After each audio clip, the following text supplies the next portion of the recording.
welcome to the Week 4 edition of the Pro Football Focus IDP podcast, The Nickel. I am your host, as usual, Walton Spurlin, and this week's show is going to have a little bit of a different feel, as my usual co-host, the esteemed Mr. Ross Miles, had some personal matters to attend to that have left him unavailable for this week's episode. So I will be flying solo, and since he is such a trooper, Ross has sent me his news and notes, show notes if you will. So while Ross won't be with us in person or voice, he will remain a presence on the show because I will be referencing some of his show notes throughout the show. All right, with that being said, we've got about 40 to 45 minutes here to dive into the IDP landscape. And just as it was for the rest of the NFL, Week 3 was crazy and had some strange IDP performances, some injuries we'll touch on, but that was one of the wackiest weeks I've seen in a long time, just from an NFL standpoint. You know, who saw what the Jaguars would do to the Ravens over there in London? I guess I should have been tipped off things were going to be a little bit zany last weekend when the Thursday night game was actually enjoyable between the Rams and 49ers. So let's go ahead and dive right into some news and notes and injuries. And let's start at the linebacker position with a couple of names we touched on last week as players to watch because they were in the concussion protocol, and that's Jarrad Davis of the Lions and Jamie Collins of the Browns. Now, neither one of those players was able to suit up in last week's games, and that really shouldn't come as a surprise. And I believe we might have even touched on that. I believe in today's NFL, it's going to be nearly impossible for a player who suffers a concussion, say in week 2, these guys, for example, to get through the protocol in time to start in week 3. With everything that's gone on with concussions of late, the lawsuits, all the testing and the rule changes they've made to try and limit the blows to the head, they are always going to err on the side of caution when getting players through this protocol. So whenever you have a player go down with a concussion, and we'll touch on a couple names coming up here in injuries, players who did go out with concussions, you're going to want to be ahead of the curve with that and start thinking about a replacement rather than hoping that they recover in time to hit the field the following week. And if you'll recall, Danny Amendola suffered concussion in the season's opening game, which was a Thursday night, which gave him 3 extra days to get ready for week 2, and he still didn't pass the protocol. Now, he was able to return last week, but then again, you're adding 7 more days onto that recovery time. So I think just within the realm of 7 days that we can pretty much count on, players are not going to come back. And like I said, neither Davis nor Collins played, so those are going to be 2 players that you're going to want to monitor their practice participation throughout the week. I'm recording this on Tuesday, so there'll still be plenty of updates between now and Sunday, so do your due diligence, because if they're on the field, we want them in our lineups, but we got to make sure they get through that concussion protocol. A couple of other linebacker situations that are still a little bit fluid with players that were actually injured previously are B.J. Goodson of the Giants after that huge week 1. Missed week 2, although there was talk that he might make it. But even after he missed week 2, everybody was talking that, he'll be ready for week 3. Well, he wasn't, and he missed week 3, once again leaving fantasy owners to, if you were counting on Goodson, that you're looking for a replacement, and that's not easy to do on late notice. So another situation to monitor. It's early in the week. We'll see what it looks like if Goodson's going to hit the field. And further muddying that situation is that when he missed week 2, the Giants just went ahead and plugged in undrafted Calvin Munson, played 62 snaps. So perhaps Goodson owners were able to pick him up and said, well, okay, I've got the guy that has slid into his position. Well, things aren't so easy on the IDP side of the ball for putting handcuffs to your players.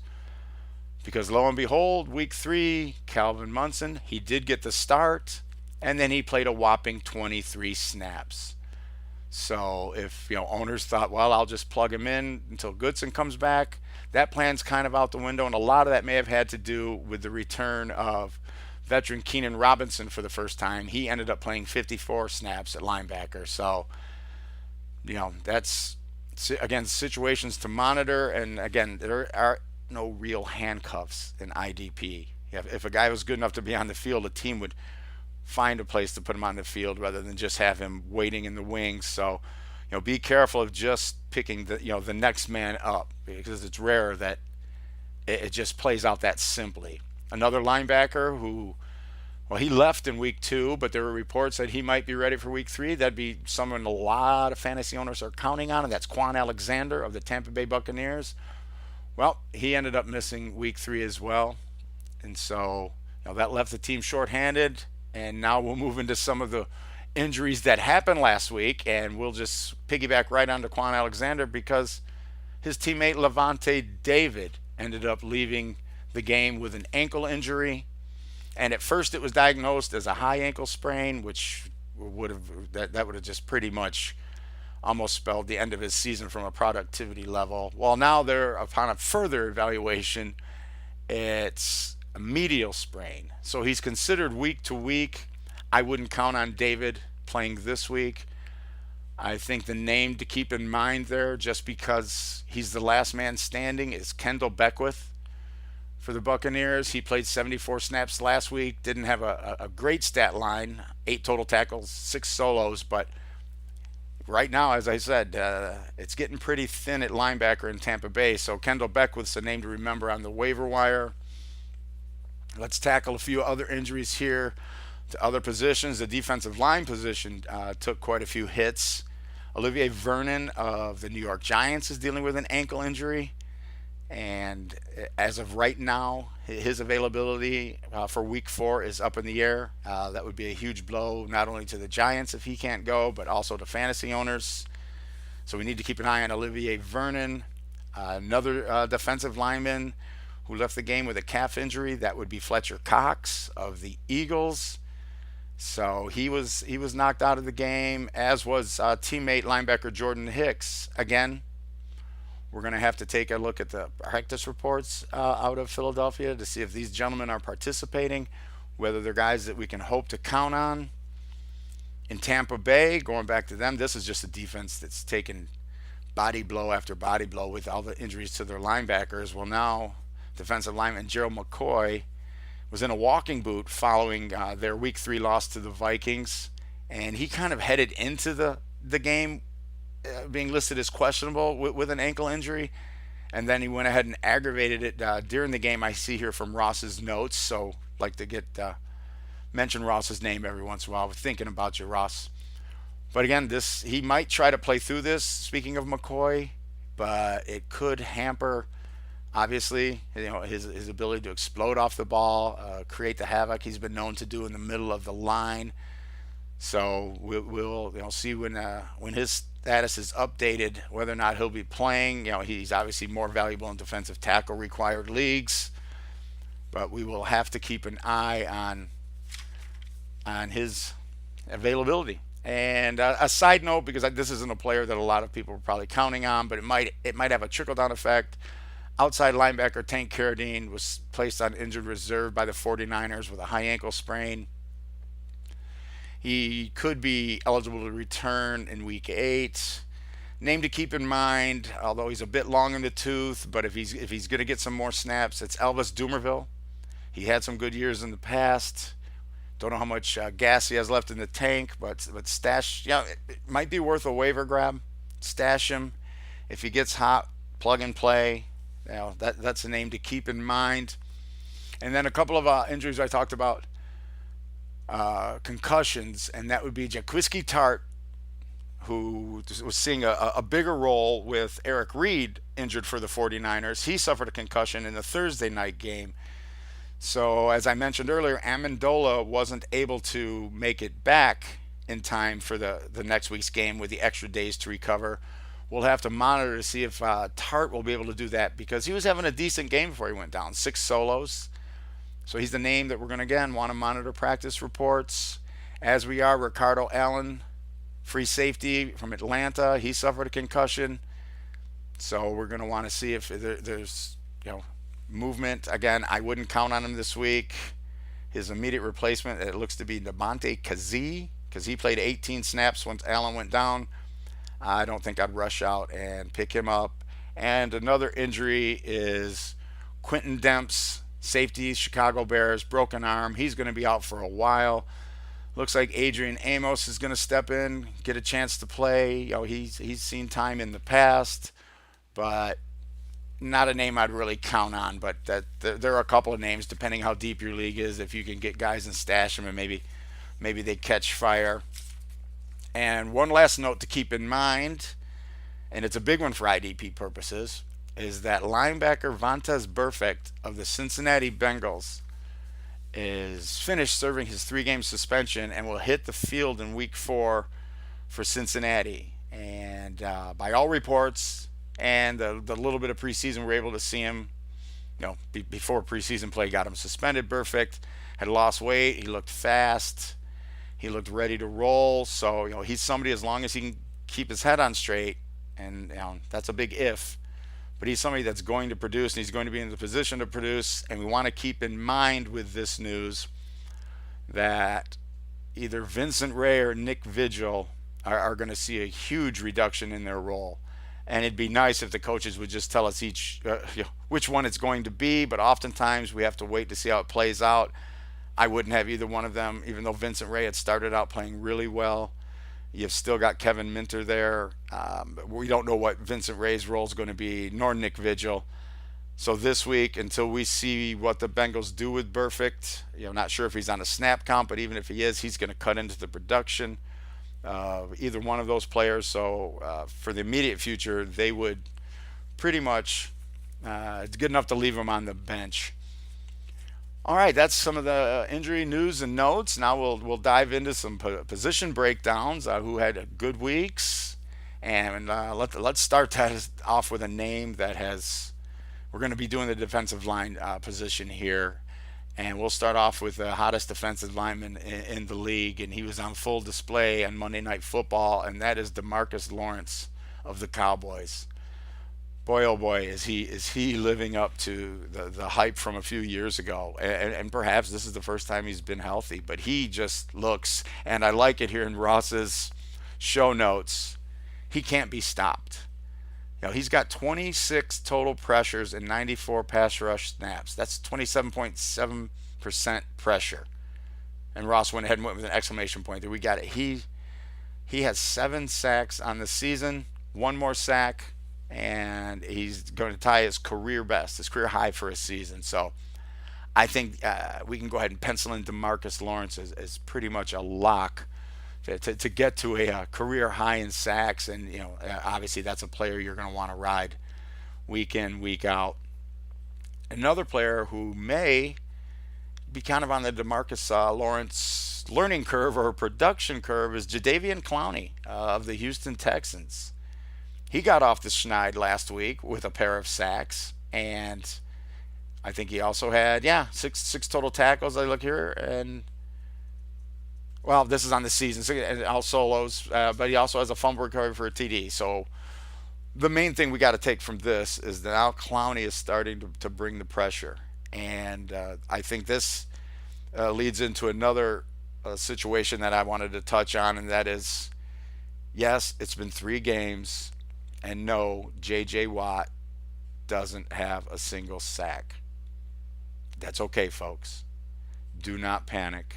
I mean, there's no circumstance other than a injury question, which we've heard none of with J.J., that you ever bench J.J. Watt. He is going to be J.J. Watt. And what we like about Clowney getting 2 sacks and maybe starting to fulfill on again the potential we saw with him in college. There's a little bit of concern with the knee after that, but if Clowney can start to perform at the level he showed last week, offenses at some point are going to have to pick their poison and maybe ease up a little on double teaming or chipping Watt as much as they do if Clowney, and again, that's an if, And I'm speculating here, but hey, that's early in the season. That's what a lot of this is. But the big thing is Watt does have 10 QB hurries, 4 QB hits.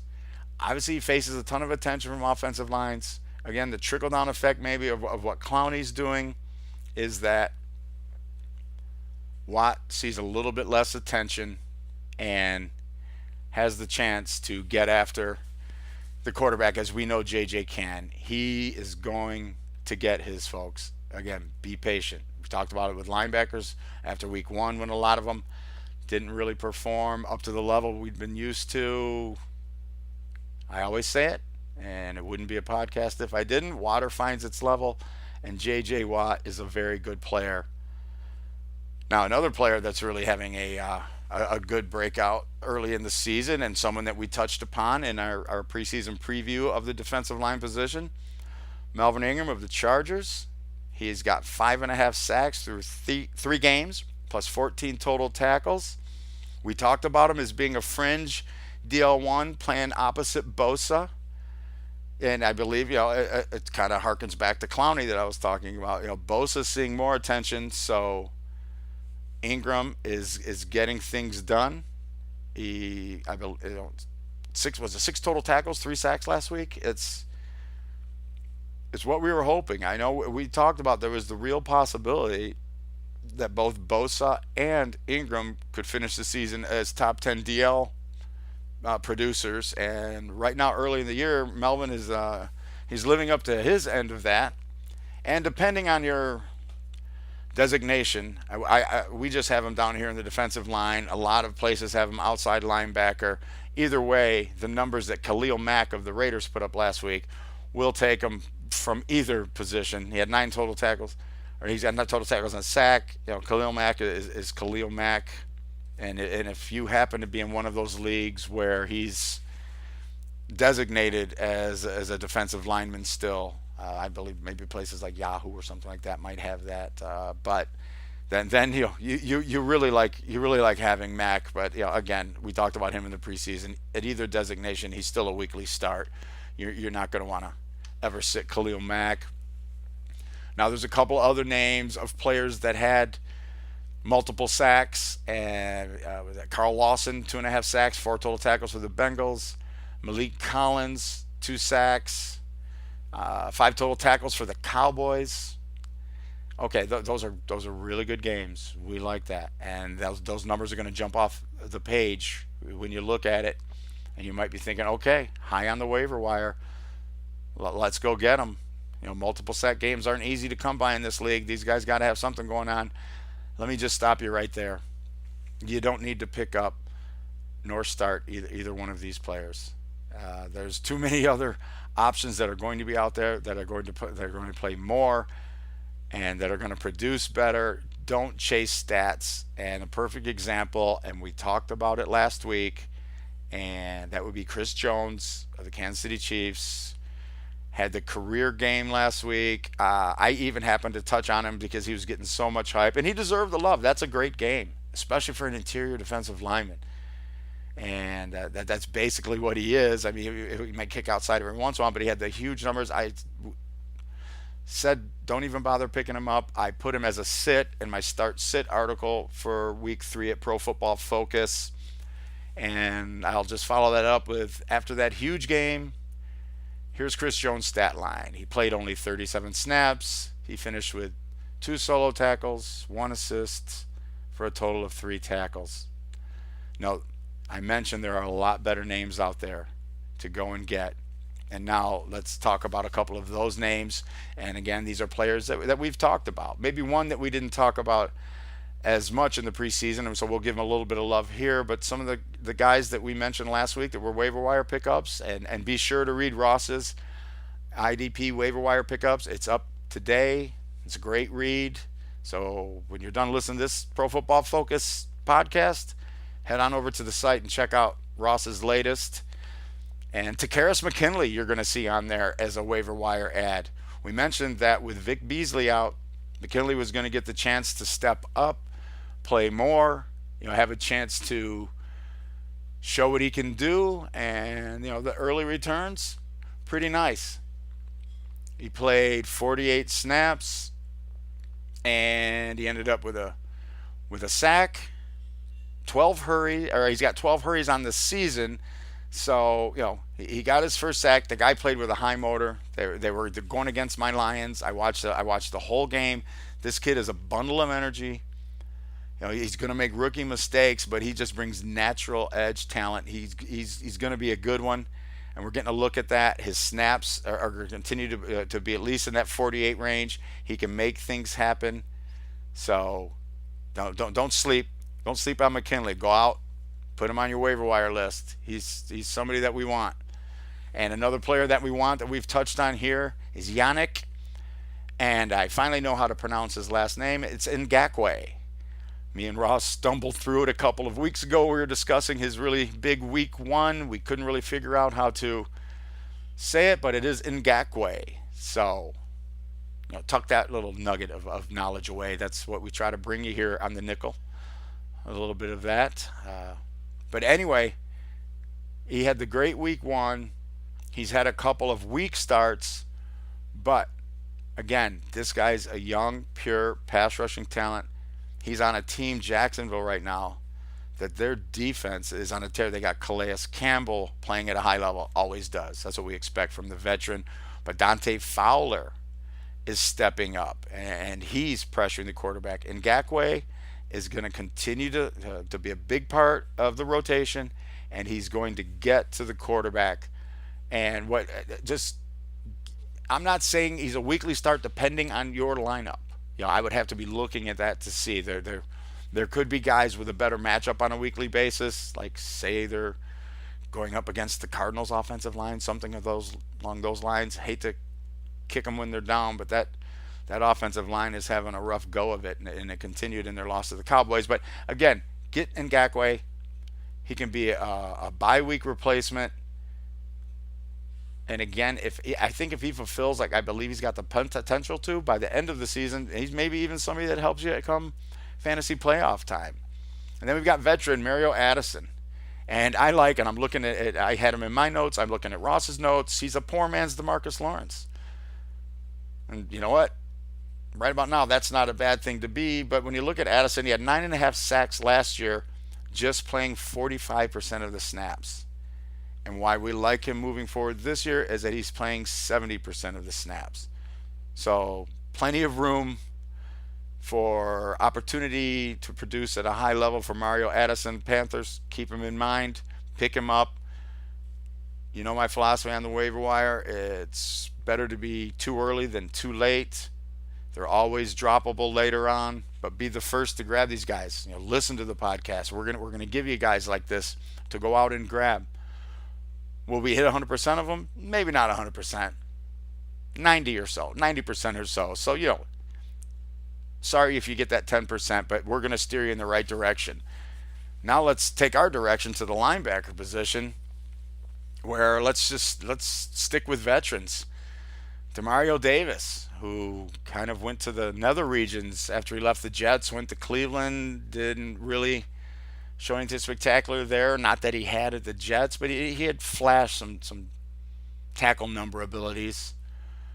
Well, I'll tell you what. Right now, he has 12. He's playing more snaps than Deron Lee, which I didn't foresee happening. I'll admit that right up front. And he's also putting up. He's got 12 total tackles last week. Again, double digits. He's been hitting that on a regular basis, and now he's got 32 tackles for the year. My quick math tells me through 3 weeks, that's double-digit tackles per week. And consistency is something we want. Another thing I've touched on is that we like good players, and at this juncture, I'm ready to say DeMario Davis is playing good on bad teams. And the Jets are still a bad team. So DeMario Davis is somebody, if he happens to still be on your waiver wire, go get him. The guy's going to help your team. That's just what he's been doing. And another man coming off a big week, and it took a couple of weeks. So this is someone I believe we touched on in the linebacker preview show prior to the season as someone to keep an eye on for the Oakland Raiders. and that is Corey James. He played 100% of the snaps, finished with 12 total tackles and a forced fumble. Love the tackle numbers, love the big play numbers. So, Corey James, don't let him sit on the waiver wire. Another name that I was high on prior to the season, who came out kind of slow, but now seems to be picking up, at least for last week. This one, I'll put more of a caveat on that. We'll see if it was game situation or it was Todd Davis of the Denver Broncos. And one thing that gives me pause is when TJ Ward left, we expected maybe Davis's role to increase right away. That okay, they have a lot of faith in Davis. They like the kid's potential. He's going to play a lot. Well, in week 2, he only played 16 of 71 snaps against the Cowboys. However, last week 41, 65. And he had 10 total tackles and a sack. But again, this is a guy, it depends on your roster size. If you can only have 2 linebackers on your bench, then I suggest the guys we've mentioned already, DeMarcus Davis, Corey James, I would definitely go with them first, because if Davis is going to end up a situational player where it depends on the type of offense, what his role is going to be. He's not going to be on the field for all 3 downs on a consistent basis, which is what we covet from our linebackers in fantasy football. Then it's tough for me to say go ahead and pull the trigger. You may want to just hold off a little bit. Somebody who, again, this is just a couple of guys who had really nice weeks, and we come to expect it. Bobby Wagner, he's had double-digit points in all 3 games for the Seahawks. Now, while that defense hasn't been the dominating unit, NFL-wise even, that it's been in the past, hey, we like those numbers from Bobby Wagner. We like that. We like that consistency. 11 total tackles last week, 27 total tackles on the year. Weekly start. Don't even worry about who might have a better week. Put that in there. Get your Bobby Wagner numbers. Ryan Shazier of the Pittsburgh Steelers. This kid has always flashed the ability to be LB1 if he could just stay healthy. And that's been the problem. Now that Lawrence Timmons is gone, I believe his role is open a little bit more. And I'll be the first to admit that I was really high on Vince Williams with Timmons gone.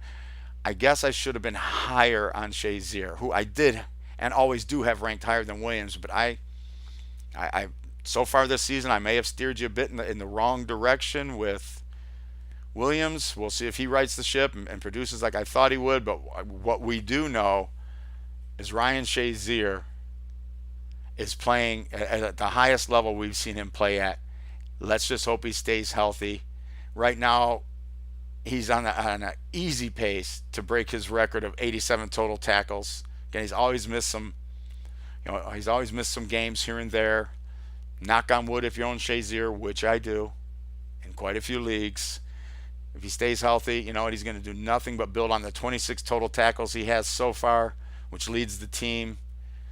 So, those are some linebackers that had very good weeks. Some other waiver wire options. Ross and myself agree on quite a few of these guys. First, and this is somebody we talked about, I'd be surprised if he's still on the waiver wire, unless you're in the, I guess, shallowest of leagues. But that's Raymond Umber of the Buffalo Bills. We talked about him last week. I had him, I believe, as a start in my start-sit article last week. Shameless plug at Pro Football Focus, of course. But he had another 8 total tackles. Right now, he's got 31 total tackles on the season. Maybe he is that rare late bloomer that's going to help lead your, is going to help lead your team to that IDP title, because he's doing it on a weekly basis for the Bills. So I guess instead of doubting him, let's just start starting him. Blake Martinez of the Green Bay Packers.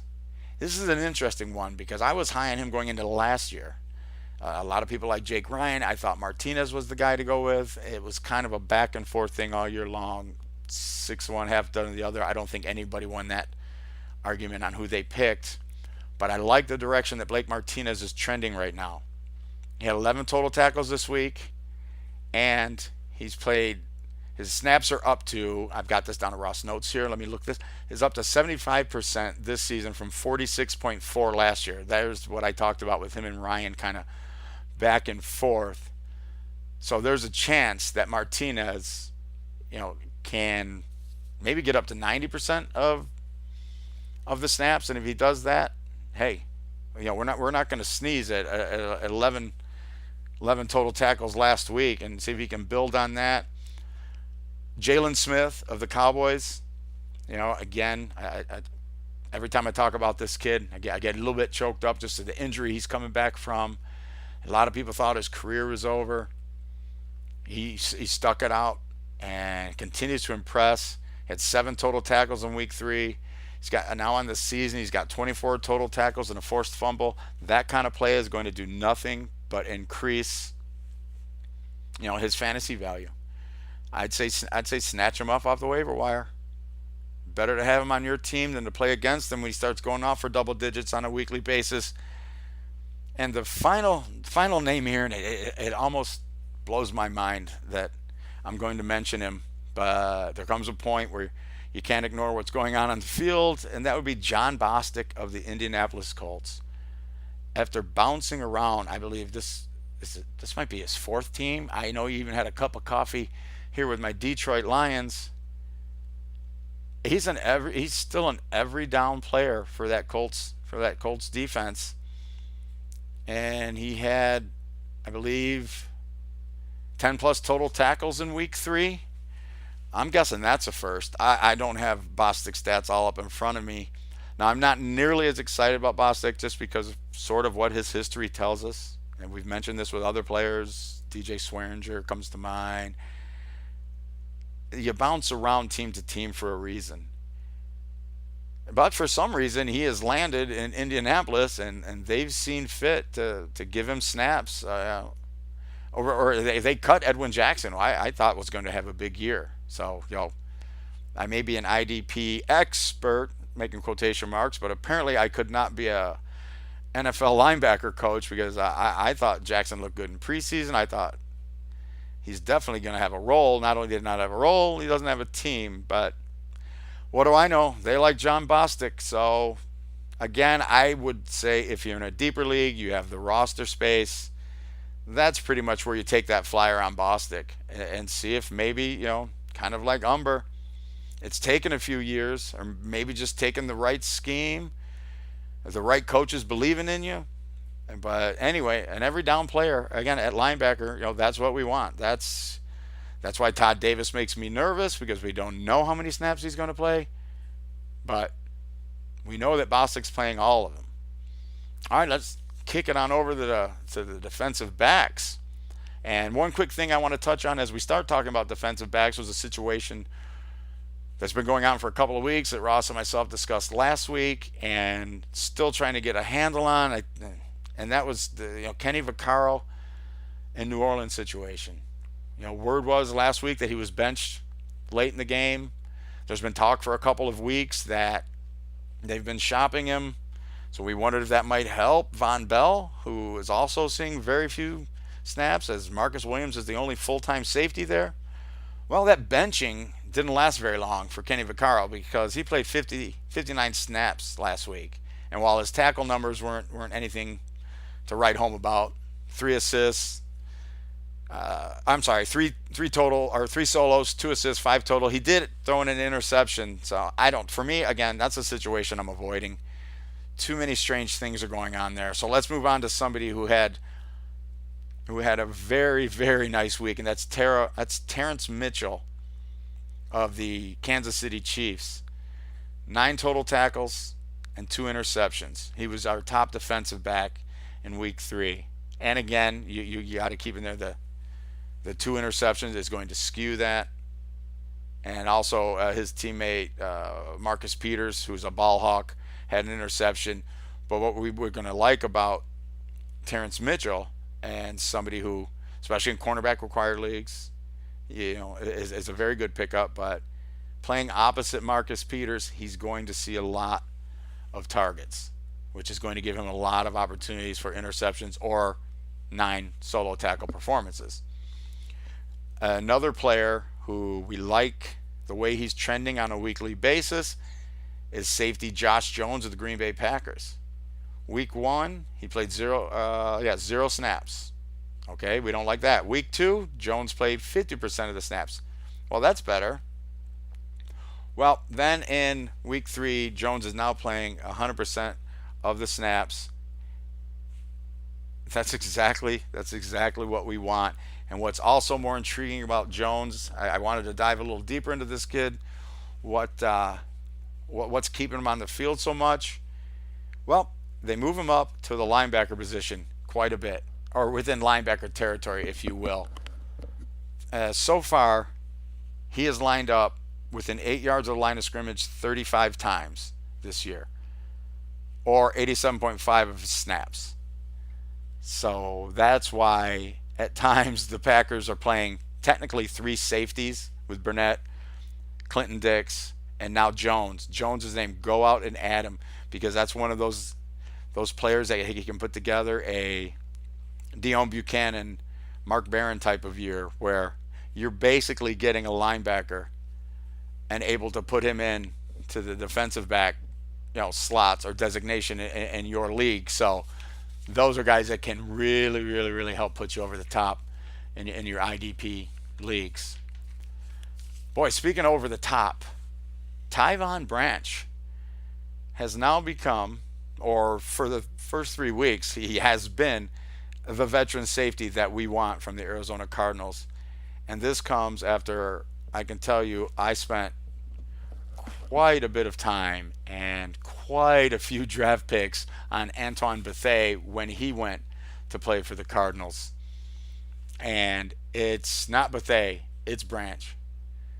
Once again, 12 total tackles, double-digit tackles last week. He's got 30 total tackles in general, on the season. Now, he's yet to register a big play, and that's a little bit concerning, but he's done that in the past. And for us right now with Branch, the big thing is if he stays healthy, the opportunities to create the big plays are going to be there, and we already know that consistent tackle numbers are there, because just his tackle numbers to date have him as a top 10 defensive back through 3 weeks.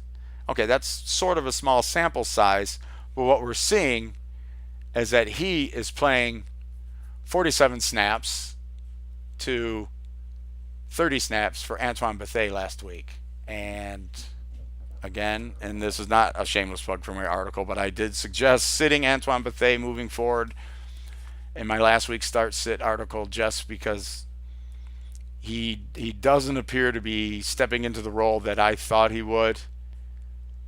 Let's see. Let's move on to a youngster. Enough with the veterans. Although I do have another veteran to talk about in a moment. But let's go to Jalen Mills. Why do we like Jalen Mills? Kind of what I talked about with the gentleman playing opposite, with Terrence Mitchell playing opposite Marcus Peters. We like Jalen Mills because he is getting thrown at a lot. He had 12 total tackles in week 3. We love double-digit tackles from our defensive backs. He's been targeted 39 times this season so far. Ross makes the note of here that no other quarterback has been targeted over 33. He's allowed 1 touchdown and 104 yards after the catch. So there are a few more tackles he might have been able to get, or maybe he's catching them from behind. But whatever he's doing, he's putting up points. Trey Waynes is someone who had a big week 1, was a little bit cooler in week 2, but he's got that same variance that Mills does. He's going to be the cornerback that teams attack. I'm speaking of Waynes here now and Mills, but this week in particular, Waynes has a matchup with the Detroit Lions. He's not a bad waiver wire ad if somebody picked him up after week 1. dropped him after week 2 because he didn't play well. Wayne's had another up week in week 3. And as I've often talked about with defensive backs, I know people might be getting tired of hearing it, but they are the disposable pet. They are the hamster of IDP football. I picked up Wayne after week 1. He had the down week 2. Now, I held on to him just because I had the roster depth. I didn't play him in week 3, but I still have him. If he doesn't perform this week, then boom. He's off to the waiver wire, and I'll go out and see if I can't get me Mitchell or somebody along those lines. And now back to another veteran who had a big week 1, a little bit down in week 2, and maybe perhaps, again, people dropped him because down week that Devin McCourty of the New England Patriots. He had another double-digit tackle game last week. Now has 26 total tackles on the season. So, he's playing 78.6% of the run snaps within the line of scrimmage. And he's only missed 1 snap so far this season. Again, especially if people listen to what I say and aren't afraid to add and drop at the rate I do at the defensive back position, there's a very good chance that perhaps somebody went ahead and dropped McCourty after his down week 2. He's out there for you. And he joins, it's an interesting stat here, and I credit Ross with this, or interesting tidbit of information. The 2 veterans, Tyvon Branch, Devin McCourty, are the highest ranking defensive backs without a big play, without a sack or an interception. But their tackle numbers are keeping them in the top 10. Like I said, big plays are fluky. Big plays aren't. There are big players, like big playmakers, like a Peanut Tillman, who we've mentioned, the recently retired, who had perfected punching the ball out. That's Deion Sanders was a very good cover corner, not great for fantasy purposes because at times they wouldn't throw at him, but he could intercept the ball. Richard Sherman had some of that in the day, but you can't predict it on a weekly basis. But when you see players like McCourty and Branch, especially Branch the way he's played so far, putting up tackles on a consistent basis, you can generally count on that continuing. Unless they play a spread offense, and again, that's knowing your matchup on a weekly basis. And as the season plays out a bit more, we'll get those numbers in. We'll get that tape in to see who are avoiding the avoiding the giving up the tackle numbers to safeties and things along those lines because of maybe the swing passes they're throwing, or but again, I like players that consistently produce tackle numbers. Big plays can come. Ball gets batted up in the air.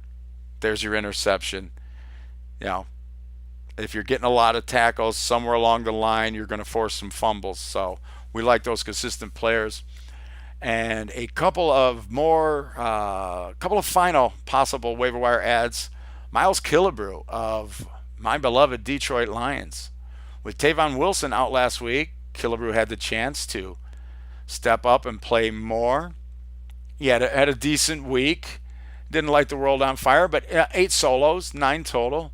But if you look at him for the season, and his role's only going to increase. This is his second year. Tavon Wilson's been around for a while. Now, Wilson will still have a role when he comes back, but Killebrew's is going to continue to expand. So, again, be out front of the curve and grabbing somebody. Go ahead and grab Killebrew. He's got 16 total tackles to go along with a pick 6 so far this season. So, there's nothing wrong with that. And we'll pretty much close things out with one of the oldest adages, at least that I remember in IDP football, and that's the rookie corner rule. So let's talk about rookie Tre'Davious White.